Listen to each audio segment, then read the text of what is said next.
We first learned about the Huakailani School for Girls from an ad in the Kailua Town magazine. What we found there was an inspiring tale of a plucky underdog that has beaten the odds and is thriving in its 10th year. I'm Kaori Brown.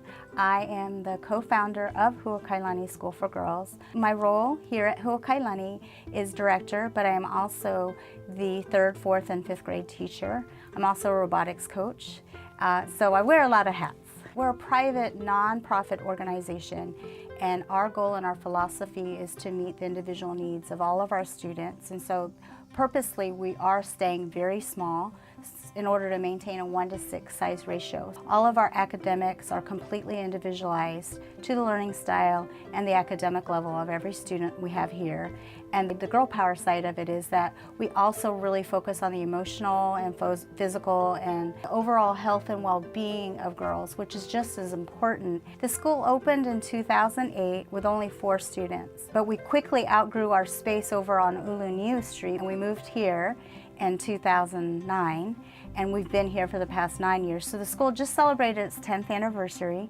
Since then, we have really grown a lot, and the Windward community really has this need for an all-girls school. So actually for the next decade, we're actually moving to another location on the Windward side in order to increase our enrollment and the opportunities that we have for Windward side girls. Our robotics team kind of reflects what happened with the school in a sense. We're this small school no one ever really heard about. We call our robotics team a Cinderella team because they're a very young team. We had 12 girls on the robotics team last year, and a lot of the veteran members, actually all of the veteran members, left to move on to other things. So we had 5 girls who are completely new to robotics with only a year under their belt.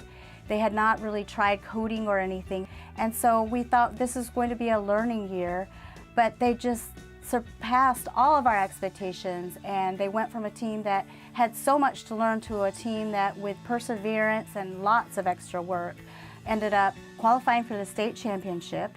And then in January at the state championship, they qualified to represent the state of Hawaii at the VEX IQ World Championship in Louisville, Kentucky. The World Championship in Louisville, Kentucky is on April 29th and April 30th, but traveling all the way from Hawaii to Louisville, Kentucky is not an easy thing, and it's a very expensive thing. So initially we weren't really even sure if we'd be able to send our girls to go. Our parents were very determined to help these girls get there because they had worked so hard over the season. So we've launched several fundraisers that are ongoing right now. We are taking corporate sponsorships, and we have a lot of private donors that have also donated money. So we're slowly but surely collecting enough money to send these girls to go to Louisville to represent the state. Our program here with the VEX IQ program started 5 years ago when I actually wrote a grant. It was the primary level version of the VEX robotics program. And in order to keep the kit from the grant, we needed to form a team. So I actually had to learn a lot about robotics myself. And now I'm delving into the world of Robot C programming with the girls. STEM tends to be a buzzword in education right now. We've added A, and we call it STEAM. So it stands for science, technology, engineering, arts, and math. And the arts is performing arts, theater, acting.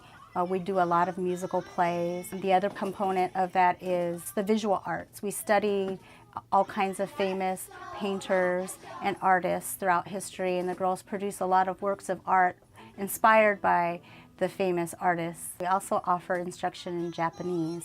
The girls not only learn how to speak Japanese, but they're also learning to read and write it. They are also taught traditional Japanese dances. So for example, the girls right now are practicing a Bon Odori, which is a Bon dance for the Bon Festival in Japan, and they'll be performing it for their parents in full kimono costume. Keiko Sensei is our Japanese instructor, and she happens to be my mom. She's been an educator for many, many years, and she's actually my inspiration for becoming a teacher myself. And she volunteered, started out as just a Japanese volunteer, almost really ready to retire. And she ended up joining us as our mathematics and our Japanese instructor.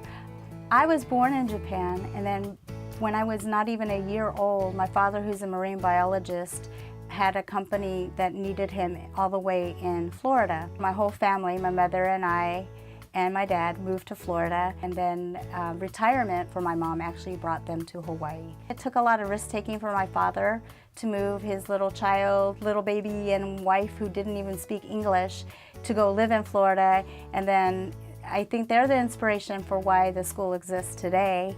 I didn't move here with the intent to open a school. I did get an opportunity when I moved here in 2000 to help open an elementary school over in Kapolei for Seagull Schools.